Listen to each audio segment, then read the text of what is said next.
Hello everyone, welcome to Divya direction.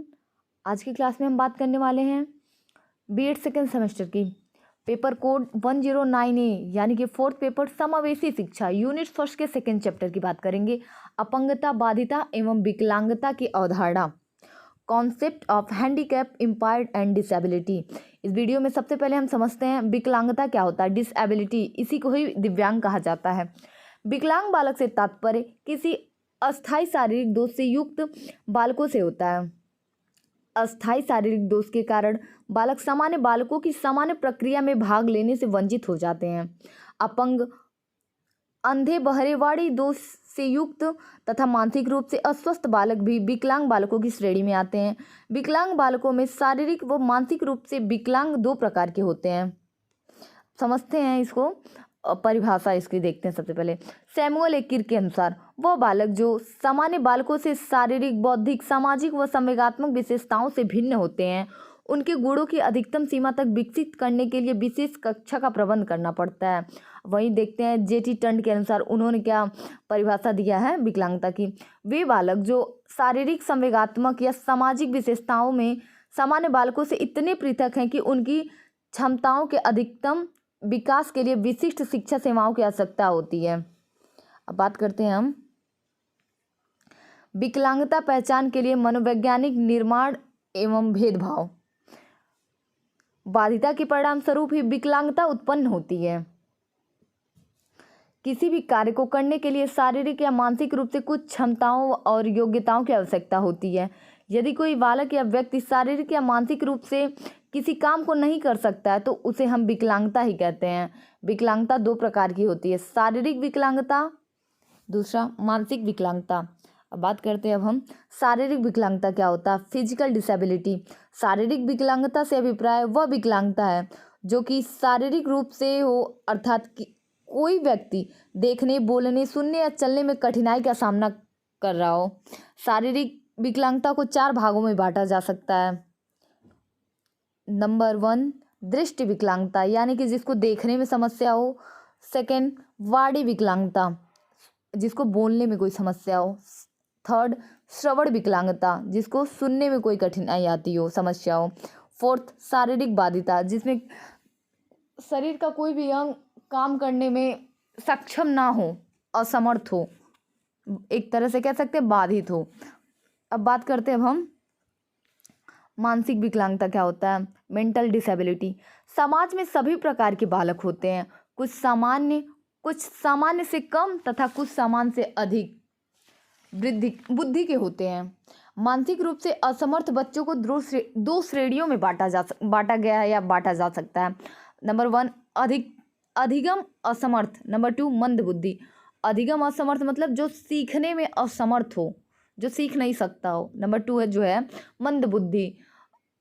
मंद का अर्थ ही होता है कि धीरे धीरे बुद्धि, जिसका सोचने समझने की क्षमता जो है बहुत धीरे होती है, बहुत स्लो होती है, वही मंद बुद्धि के अंतर्गत आते हैं।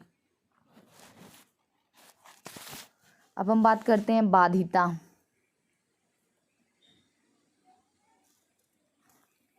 इम्पायरमेंट। जब कोई व्यक्ति शारीरिक या मानसिक रूप से काम करने में अयोग्य हो जाता हो तो उसे हम बाधिता कहते हैं। उसके साधारण व्यवहार में अंतर आ जाता है और वह साधारण रूप से कार्य नहीं कर सकता। स्वाभाविक रूप से कार्य न कर पाना ही बाधिता है।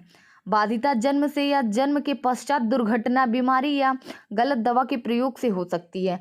बाधिता से उसके जीवन पर नकारात्मक प्रभाव होता है और वह शारीरिक रूप से लाचार हो जाता है। इसके प्रभाव के कारण उसके लिए उठना, बैठना, चलना फिरना व बोझ उठाना आदि मुश्किल हो जाता है। बाधिता समय के साथ अधिक भी हो सकती है और कम भी हो सकती है। बाधिता 3 प्रकार की होती है। अस्थायी बाधिता, आंशिक बाधिता और अस्थायी बाधिता। सबसे पहले समझते हैं अस्थायी बाधिता को। परमानेंट इम्पायरमेंट। अस्थायी बाधिता से अभिप्राय वह बाधिता है जो हमेशा के लिए है। यदि कोई व्यक्ति शारीरिक या मानसिक रूप से पूर्णतः बाधित हो जाता है तो उसे ठीक होने या सुधार होने की संभावना नहीं होती है, तो उसे ही अस्थायी बाधिता कहते हैं। दूसरा क्या, आंशिक बाधिता। आंशिक बाधिता से तात्पर्य है कि वह बाधिता है जो शारीरिक या मानसिक रूप से आंशिक है, अर्थात शारीरिक या मानसिक पूर्ण रूप से ठीक नहीं होती लेकिन थोड़ी बहुत ठीक तो हो जाती है। तीसरा है अस्थायी बाधिता, टेम्पररी इम्पायरमेंट। अस्थायी बाधिता से तात्पर्य है जो अस्थायी समय के लिए, अर्थात बाधिता कुछ समय के लिए होती है। अब इसको उदाहरण से समझते हैं।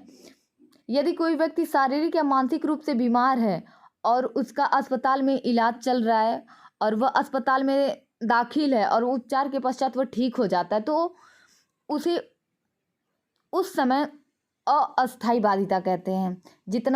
जितने समय तक इलाज चलता रहता है उतने समय तक वह बाधित रहता है। अब हम बात करेंगे इस चैप्टर के अगले टॉपिक अपंगता की, विकलांगता यानी हैंडीकैप। बाधिता के कारण विकलांगता होती है और विकलांगता के कारण अपंगता होती है। अपंगता बाधिता और विकलांगता के परिणाम स्वरूप होती है। अपंगता व्यक्ति की उन समस्याओं से संबंधित है जो बाधिता और विकलांगता के फलस्वरूप होती है। विकलांगता जीवन के किसी एक क्षेत्र को प्रभावित कर सकती है लेकिन अन्य क्षेत्र में नहीं। उदाहरण के तौर पर एक अपंग व्यक्ति दौड़ में हिस्सा नहीं ले सकता लेकिन पढ़ाई में उसे कोई कठिनाई नहीं है। विकलांगता के प्रभाव को उपचार द्वारा कम किया जा सकता है, जैसे कृत्रिम अंग लगाना, सुनने की मशीन का प्रयोग करना, देखने के लिए चश्मे का प्रयोग करना आदि। उपयुक्त तीनों शब्दों बाधिता एम्पावरमेंट, विकलांगता डिसेबिलिटी और अपंगता यानी कि विकलांगता हैंडीकैप, यह अंतर हुआ कि बाधिता संरचना यानी बनावट, विकलांगता व्यवहारिक तथा अपंगता सामाजिक व मनोवैज्ञानिक रूप में होती है। विशेष बालकों की व्याख्या करने के लिए इन तीनों शब्दों बाधिता, विकलांगता तथा अपंगता के साथ साथ अर्ध सामान्य बालक, विशेष और विशिष्ट शब्द का भी प्रयोग किया गया है। उपयुक्त चर्चा व परिभाषा के आधार पर यह कहा जा सकता है कि बाधिता विकलांगता के द्वारा खुलते हैं और ठीक इसी प्रकार से विकलांगता व्यक्ति की अपंगता से संबंधित है। अपंगता से तात्पर्य किसी बालक या व्यक्ति की बाधिता पर नियंत्रण द्वारा सीमा बांधने से है। बाधिता, विकलांगता और अपंगता का आपस में क्रियात्मक रूप से संबंध है। अंत में हम इस निष्कर्ष पर पहुंचते हैं, हम ये कह सकते हैं लास्ट में, बाधिता, विकलांगता तथा अपंगता शब्द न तो समानार्थी है न ही एक दूसरे के पर्यायवाची हैं, बल्कि इन तीनों में व्यापक अंतर है।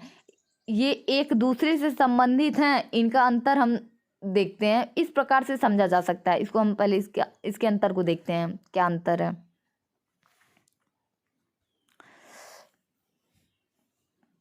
बाधिता, विकलांगता और अपंगता में अंतर। अब दृष्टि से देखते हैं अंतर क्या है। दृष्टि से विजन, बाधिता में ठीक से दिखाई न देना, विकलांगता में प्रतिबिंब का न बनना, अपंगता में अस्पष्ट दिखाई न देने की अपंगता।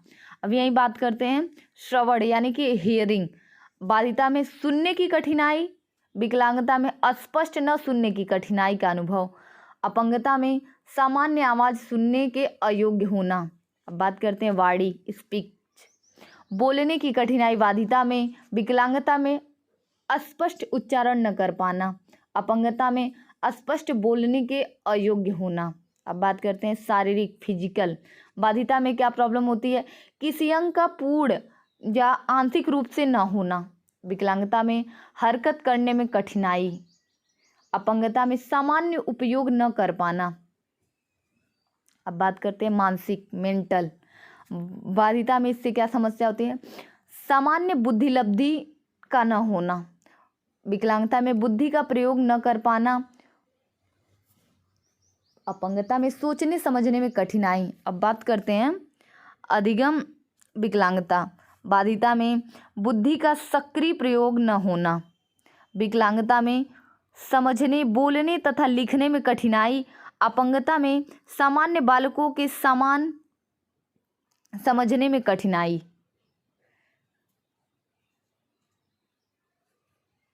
इसी के साथ हम इस वीडियो में अपंगता, बाधिता तथा विकलांगता तीनों को समझे क्या होता है।